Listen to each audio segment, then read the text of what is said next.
అన్నమయ్య జిల్లా చిన్నమండెంలో సీఎం చంద్రబాబు పర్యటిస్తున్నారు. 3 లక్షల ఇళ్లకు గృహ ప్రవేశ కార్యక్రమంలో ఆయన మాట్లాడుతున్నారు. ఇప్పుడు లైవ్ చూద్దాం.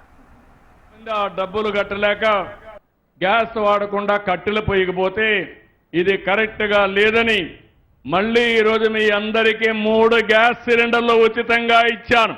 అదే సూపర్ 6 అని చెప్పి నేను మీకు తెలియజేస్తున్నా. ఇంకొక పక్క ఈ కార్యక్రమాలే కాకుండా త్రాగునీటి సమస్య, దీన్ని కూడా నాశనం చేసే పరిస్థితికి వచ్చారు. ఎందుకు నేను ఈ విషయం మాట్లాడుతున్నానంటే, గవర్నమెంట్ ఆఫ్ ఇండియా ఒక కార్యక్రమం తీసుకున్నారు. ప్రతి ఒక్క ఇంటికి వాటర్ ట్యాప్ ఇవ్వాలని, తద్వారా రాష్ట్రంలో ప్రతి ఒక్కరికి కూడా సురక్షితమైన మంచినీళ్లు తాగడానికి ఇవ్వాలని కేంద్రం ఒక కార్యక్రమం తీసుకుంటే అది కూడా వాడుకోలేదు. కడాన పులివెందలకు కూడా నీళ్లు ఇవ్వలేకపోయారు. తొందరలోనే పులివెందలకు కూడా నీళ్లు ఇచ్చే బాధ్యత, ఇంటింటికి నీళ్లు ఇచ్చే బాధ్యత మనం తీసుకుంటాం. ఇది పరిపాలన కాదు, అరాచకం. మనుషులకు ఆలోచన ఉండాలి. కేంద్రం 40% సబ్సిడీ ఇస్తారు, మనం ఒక 40% పెట్టుకోవాలి.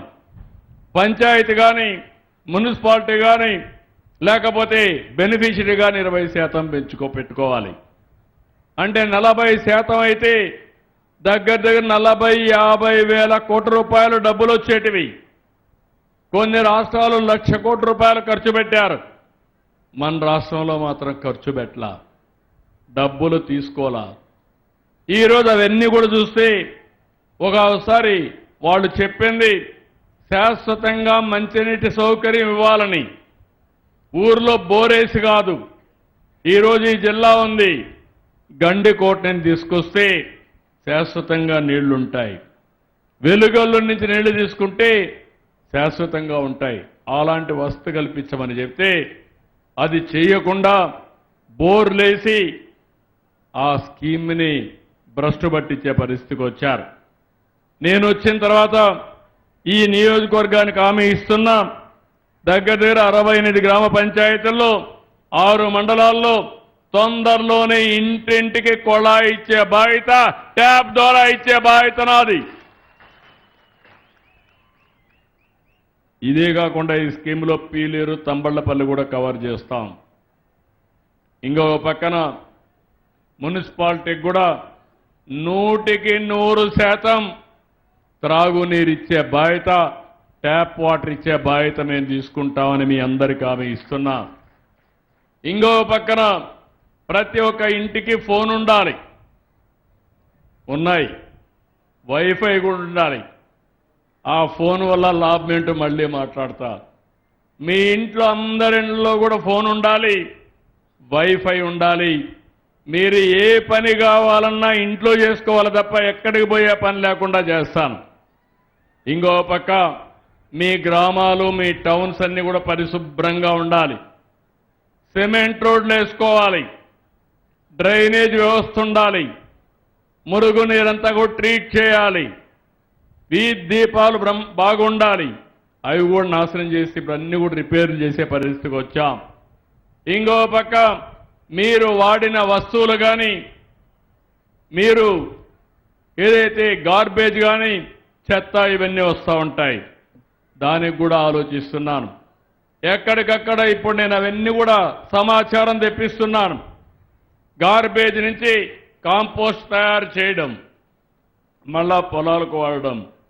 మీ ఇంట్లో వచ్చే గార్బేజ్ని మీ ఇంట్లోనే కాంపోస్ట్గా తయారు చేసి మీ కూరగాయలు పండించుకోవడం, కిచెన్ గార్డెన్ పెట్టుకోవడం, ఇలాంటి కార్యక్రమాలు చేస్తున్నాం. మీరు కానీ ఉపయోగించుకోలేకపోతే ఎక్కడికక్కడ వారానికి ఎవ్రీడే కానీ, కొన్ని ప్రాంతాలు 2-3 రోజులు కానీ మీ చెత్తంతా కలెక్ట్ చేసి కాంపోస్ట్గా మార్చే బాధ్యత, ఎక్కడ కూడా చెత్త లేకుండా చేసే బాధ్యత తీసుకుంటున్నాం. ఇవన్నిటికీ ఎప్పటికప్పుడు నేను మానిటర్ చేస్తున్నాను. అంటే మీరు గుర్తుపెట్టుకోవాల్సింది, అన్ని కుటుంబాలకు కావలసిన వస్తువులన్నీ ఇవ్వడం, గ్రామానికి కావలసిన వస్తువులన్నీ కల్పించడం. మీ గ్రామం, మీ పరిసరాలు, మీ ఇల్లు ఎలాంటి ఇబ్బందులు లేకుండా చేసే బాధ్యత నాది. దీనివల్ల వ్యక్తిగత ప్రయోజనాలు, ఇండివిజువల్స్ ఉన్నారు, అందరికీ బాధ్యత ఉండాలి, భద్రత ఉండాలి. ఈరోజు ఒకసారి పిల్లలను చూస్తున్నాను, ఆశ పెరిగిపోయి పెద్దవాళ్లకు పింఛన్ వస్తే కూడా లాక్కొని వీళ్ళు తాగేసి వాళ్ళని ఇబ్బంది పెట్టే పరిస్థితికి వస్తున్నారు.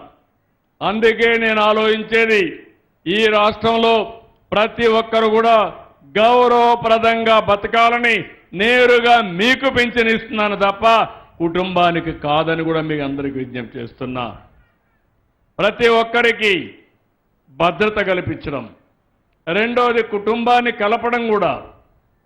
ఒకప్పుడైతే నేను పింఛన్ 4,000, 6,000, 10,000, 15,000 ఇవ్వనప్పుడు మీ ఇంట్లో వాళ్ళు మిమ్మల్ని భారంగా చూసేవాళ్ళు. ఇప్పుడు మాత్రం మిమ్మల్ని గౌరవంగా చూస్తున్నారు.